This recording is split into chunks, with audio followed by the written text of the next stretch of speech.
নমস্কার, আমি অ্যাস্ট্রোলজার বৈশালী সরকার। সকলে নিশ্চয়ই ভালো আছেন, আর ভালো আমাদের প্রত্যেককেই থাকতে হবে। আজকে কিন্তু আমি কন্যা রাশির রবির যে বছর, অর্থাৎ 15 এপ্রিল যে সৌর বছর শুরু হয়, সেই সৌর বছরে অর্থাৎ 1433 বঙ্গাব্দে কন্যা রাশি কোন দিক থেকে উন্নতি পাবে আর কোন কোন দিক থেকে কপালে ভাঁজ আনবে, সেটা নিয়ে কিন্তু আলোচনা করব।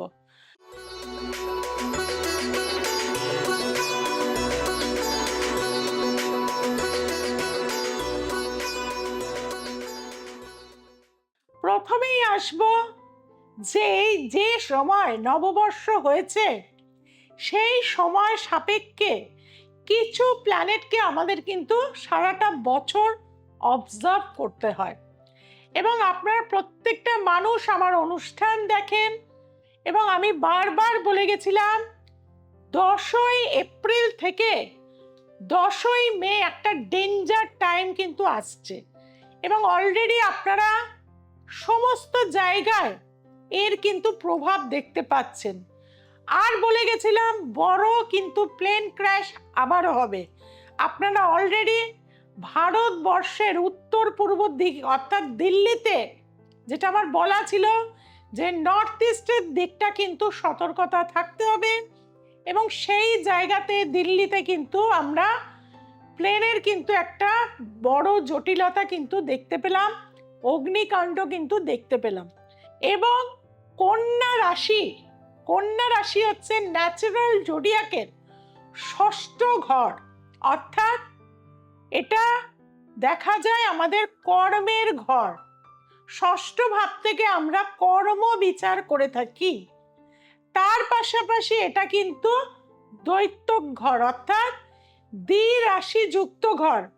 বুধের কিন্তু এক্সল্টেড পয়েন্ট, অর্থাৎ বুধ এখানে কিন্তু উচ্চস্থান লাভ করে থাকে। আর এই সময় দেখা যাচ্ছে রবি আর বুধ ন্যাচারাল জোডিয়াকের প্রথম হাউস মেষ রাশির ঘরেতে কিন্তু অবস্থান করছে। ভারতবর্ষের সাপেক্ষে কালসর্পের প্রভাব কিন্তু এই সময় দেখতে পাচ্ছি। বৃহস্পতি রাহুর সংযোগ হচ্ছে, গুরুচণ্ডালিকা দোষ সৃষ্টি হয়েছে, এবং ন্যাচারাল জোডিয়াকের দ্বাদশ ভাবে শনি মঙ্গল কনজয়েন্ট অবস্থায় রয়েছে। হানাহানি, মারামারি, রক্তপাত, কিন্তু একটা চেঞ্জের কারণ আমরা দেখেছি 1998 সালে একটা নতুন কিছু আমরা পেয়েছিলাম।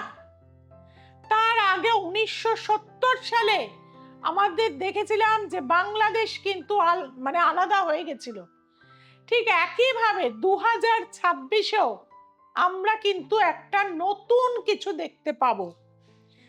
আর এই সময় কন্যা রাশি সাপেক্ষে যেহেতু সপ্তম রাশির ওপরে শনি মঙ্গল অবস্থান করছে, শত্রু কিন্তু বৃদ্ধি পাবে, আপনাদের পায়ের পোর্শনে বড় চোট আঘাত পাবেন, এবং দ্বাদশ স্থানে যেহেতু কেতুর অবস্থান, সেই কেতুও কিন্তু রয়েছে কেতু স্টারে। গুপ্ত শত্রুতা আপনার কর্মস্থানে প্রবলভাবে দেখা দেবে। একটাই ভালো জিনিস রয়েছে, সেটা হচ্ছে বৃহস্পতি, অর্থাৎ বৃহস্পতি, যে কিন্তু লাস্ট 200 বছর আমরা কিন্তু একই নক্ষত্রে বৃহস্পতিকে 10 মাস এটা কিন্তু পাইনি। এটা একটা বিরাট চেঞ্জের কিন্তু ইন্ডিকেশন দিচ্ছে। কারণ যখন বৃহস্পতি 2014 সালে 8 মাস একই স্টারে ছিল, সেই সময় কিন্তু কংগ্রেস গভর্নমেন্ট চলে গিয়ে কিন্তু বিজেপি গভর্নমেন্ট নরেন্দ্র মোদী কিন্তু এসেছিলেন। সে সময় কিন্তু 8 মাস ছিল। আর রামচন্দ্র যে সময় যুদ্ধ করেছিলেন রাবণের বিরুদ্ধে, সেই সময়ের যে প্ল্যানেটারি পজিশন, সেটাই কিন্তু আমরা এখন দেখতে পাচ্ছি। কাজেই এই সময় কিন্তু কন্যা রাশির জাতক জাতিকাদের কর্মের পরিবর্তন কিন্তু প্রবলভাবে দেখা দিচ্ছে।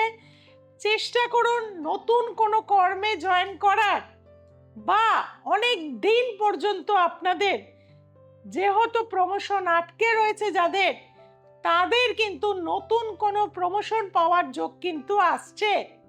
যেহেতু রবি আর বুধাদিত্য যোগ সৃষ্টি করেছে এবং দ্বিতীয় ভাবকে পূর্ণভাবে অ্যাসপেক্ট দিচ্ছে, অর্থাৎ সরকারি পদে বা যারা এবছর ভোটেও যারা কন্যা লগ্নের জাতক জাতিকারা ছিলেন তারা কিন্তু উইনিং ডেফিনেটলি কিন্তু হবেন। কাজেই কন্যা রাশির ক্ষেত্রে আমি বলে থাকবো এই কালসর্প দোষ আপনাদের শরীরটাকে কিন্তু যথেষ্টই প্রবলেম দেবে। শরীরে ব্যথা বেদনা, হাড় ভেঙে যাওয়া, পায়ে ভেঙে যাওয়া, অপারেশন হওয়া, এগুলো কিন্তু ইন্ডিকেশন দিচ্ছে।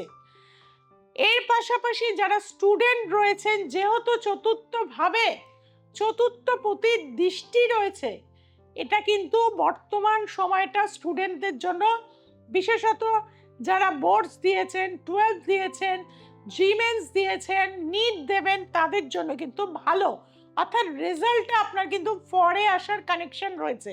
শ্রাবণ মাসের পর থেকে আপনাদের কিন্তু দেখা যাবে বৃহস্পতি একাদশ ভাবে চলে আসবে, চতুর্থপতি সপ্তমপতি। সেই সময় যাদের বিয়েতে এতদিন পর্যন্ত বাধা হচ্ছিল তাদের কিন্তু বিবাহ যোগ কিন্তু শুরু হয়ে যাবে। কাজেই কন্যা রাশির জাতক জাতিকাদের যাদের 30, 32, 35 হয়ে গেছিল তাদেরকে আমি বলে থাকবো যে এই সময় বিয়ের দেখাশোনা করুন, আর শ্রাবণ মাস থেকে কিন্তু বিয়ে আপনাদের হওয়ার যোগ থাকবে আপ টু পুজো পর্যন্ত। পুজোর পরে কিন্তু, অর্থাৎ দুর্গা পুজোর পরে বৃহস্পতি কিন্তু চলে যাবে দ্বাদশ ভাবে। যারা আধ্যাত্মিক জগতের সাথে যুক্ত রয়েছে, যারা স্পিরিচুয়ালিটি উন্নতির মার্গে যেতে চাইছেন, যারা সৎ গুরু লাভ করতে চাইছেন, সেই সময়টা তাদের জন্য কিন্তু বেটার হয়ে থাকবে। যেহেতু শনি কর্মকারক গ্রহ, সে আপনার ষষ্ঠ স্থানে গিয়ে রয়েছে, অর্থাৎ আপনার মধ্যে কর্মের একটা পারদর্শিতা বা সৎভাবে কর্ম করে একটা উন্নতির জায়গায় পৌঁছে যাওয়ার কিন্তু কানেকশন কন্যা রাশির জাতক জাতিকাদের থাকবে। তবে 2027 অর্থাৎ ইংরাজি নববর্ষের শুরুতেই আপনাদের রাহু কেতুর, যেহেতু আমরা ডিসেম্বরে ট্রানজিট পেয়ে যাব, তার ফলে কিন্তু দেখা যাবে যারা সন্তানকে নিয়ে খুব সমস্যার মধ্যে রয়েছেন বা সন্তান কোনোভাবেই আপনার কন্ট্রোলে আসছে না, তাদের জন্য সুখবর, তাদের সন্তানরা কিন্তু অনেকটা ম্যাচিওর হবে, অনেকটা কিন্তু চেঞ্জ হবে। তবে নতুন বাড়ি, নতুন গাড়ি কেনার যোগ এই সময় শ্রাবণ মাস পর্যন্ত আপনাদের মধ্যে কিন্তু প্রবলভাবে কিন্তু দেখা দেবে। বিশেষত আপনাদের বৈশাখ জ্যৈষ্ঠ মাসে, অর্থাৎ যে সময় মঙ্গল বৃহস্পতির যোগ একত্রভাবে মিথুন রাশির ঘরেতে হবে, সেই সময় কিন্তু আপনাদের ল্যান্ড, ভূমি, সম্পত্তি কেনার যোগ প্রবলভাবে হবে। অর্থাৎ 1433-এ আপনাদের কিছু কিছু ক্ষেত্রে প্রবল কিন্তু সাকসেস দিয়ে থাকবে। আর গুপ্ত শত্রুতা, শারীরিক বিপত্তি, বিশেষত অপারেশন যোগ, লোয়ার অ্যাবডোমেন থেকে পায়ের পাতা পর্যন্ত আপনারা কিন্তু যথেষ্ট প্রবলেমে কিন্তু থাকবেন। তার জন্য আপনারা কি করবেন? তার জন্য আপনাদের বলবো, যে বালিশে আপনারা শোন তার ভেতরে 250 গ্রাম গোটা মুগ ডাল, অর্থাৎ সবুজ রঙের যে ডাল, আর কিছুটা গুঁড়ো হলুদ একত্রভাবে একটি হলুদ কাপড়ের মধ্যে বেঁধে নিয়ে পূর্ণিমার দিনকে অবশ্যই রেখে দিন। সারাটা বছর এটা রাখবেন, অনেক রোগ শোক থেকে রক্ষা পাবেন। প্রতিদিন স্নানের পরে একটু কেশর, পিওর ঘি এবং সাদা চন্দনের তিলক অবশ্যই রেগুলার পড়ুন এবং গণেশজিকে বুধবার করে কাঁঠালি কলা এবং তার সাথে 28টি দুব্বা, একটা জবা ফুল লাল সুতো দিয়ে বেঁধে গণেশজিকে অর্ঘ্য দেবেন। জবা ফুলের মালা দেবেন, গণেশজির প্রিয় লাড্ডু অবশ্যই দেবেন। দেখবেন আপনার জীবনে যে বাধা, কষ্ট বা দুর্ঘটনা, অ্যাক্সিডেন্টগুলো হচ্ছিল তা অনেক অংশে কিন্তু কমে যাবে। বক্রতুণ্ড মহাকায় সূর্যকোটি সমপ্রভ নির্বিঘ্নাং কুরু মে দেব সর্বকার্যেষু সর্বদা। এই মন্ত্র রেগুলার 108 বার করে জপ করুন। মনের যে কামনা নিয়ে আপনি করবেন অবশ্যই সেটা সাকসেস হবে। এই বছর যে কোনো মন্দিরে আপনারা গেও অর্থাৎ আটা দান করুন। দেখবেন যে কোনো মন্দিরে আপনারা যদি আটা দিতে থাকেন 1 কেজি করে, বা প্রতি বুধবার কোনো মন্দিরে, গণেশ মন্দিরে আটা দিয়ে আসেন, লাড্ডু দিয়ে আসেন, সর্ষের তেল দিয়ে আসেন, আপনাদের জীবনে ওয়েলথ, প্রসপেরিটি, হ্যাপিনেস অবশ্যই বৃদ্ধি হবে। সবাই ভালো থাকবেন, সবাইকে ভালো রাখবেন, আর পরবর্তী রাশিতে চোখ রাখতে হবে, দেখতে হবে দ্য এসেন্স অফ অ্যাস্ট্রোলজি। সোমবার, মঙ্গলবার, শুক্রবার এবং রবিবার দ্য এসেন্স অফ অ্যাস্ট্রোলজি দেখতে ভুলবেন না, রাত ঠিক 9টায়।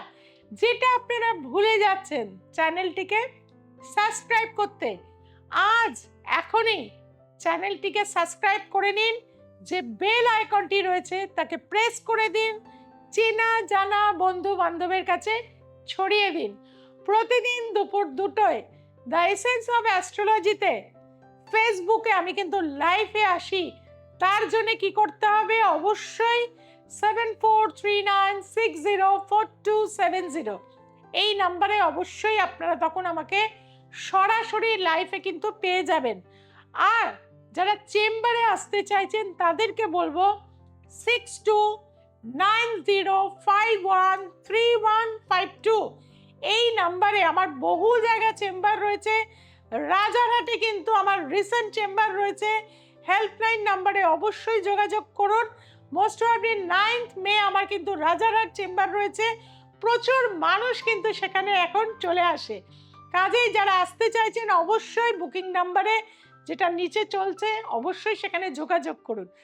আর আপনাদের প্রচুর রিকোয়েস্ট, প্রচুর ভালোবাসা যে দিদি আমরা ছুটিতে যাচ্ছি মে মাসে, সেই মে মাসে আপনাকে কিন্তু একটা ফিজে দুজনকে দেখতে হবে। আপনারা আমার প্রত্যেকেই আপনজন। আপনাদের রিকোয়েস্ট আমি দীর্ঘ 27 বছর রেখেছি আর মে মাসেও রাখছি। তার জন্যে ইমিডিয়েট কিন্তু প্রতিটা চেম্বারে প্রচুর ভিড় হয়। আপনারা প্রত্যেকেই জানেন আগে আমি অ্যাস্ট্রোলজি অ্যানালিসিস করি, তারপর তো প্রতিকার। ভুজুং বাজুং দিয়ে কিন্তু বৈশালী সরকার কোনোদিন অ্যাস্ট্রোলজি করেনি, কোনোদিন করবেও না। কাজে সঠিকভাবে যারা অ্যাস্ট্রোলজি মতে বা যারা ভাবস্ফুট মতে নিজেদের ছকটাকে বা নিজেরা কেরিয়ারে কি পেতে চলেছেন, কোন দিক থেকে আপনার উন্নতি, সন্তানকে কিভাবে আপনি কুপথ থেকে ফিরিয়ে আনবেন, তার প্রতিটা গাইডলাইন কিন্তু আপনারা পেয়ে যান। তার জন্য কি করতে হবে? যারা অ্যাক্টিভ ভিজিটর দুজনকে দেখাতে চাইছেন, প্রচুর চাপ রয়েছে, ইমিডিয়েট আমাদের হেল্পলাইন নাম্বারে যোগাযোগ করুন। আজ এই পর্যন্ত। সবাই খুব ভালো থাকুন, সবাইকে খুব ভালো রাখুন। জয় তারা, জয় মা তারা, জয় জয় তারা, হর হর মহাদেব।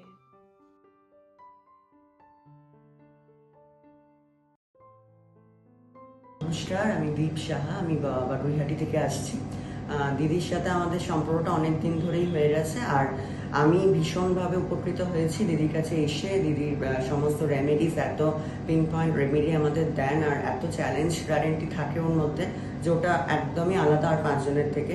আমি নিজের শরীর নিয়ে ভীষণ প্রবলেমে ছিলাম, পড়াশোনা নিয়ে অনেক প্রবলেমে ছিলাম, অনেকটাই এখন ইমপ্রুভমেন্ট আমার ঘটে গেছে। আমি প্রত্যেককে রিকোয়েস্ট করবো কি যারাই মনে করছেন লাইফে কোনো প্রবলেমে আছেন, যে কোনো সমস্যাতে, তার জন্য একবার ম্যাডামের সাথে দেখা করুন। আর আমি নিজের দিদি বলে বলছি না, একবার যে আসবেন সেই বুঝতে পারবেন।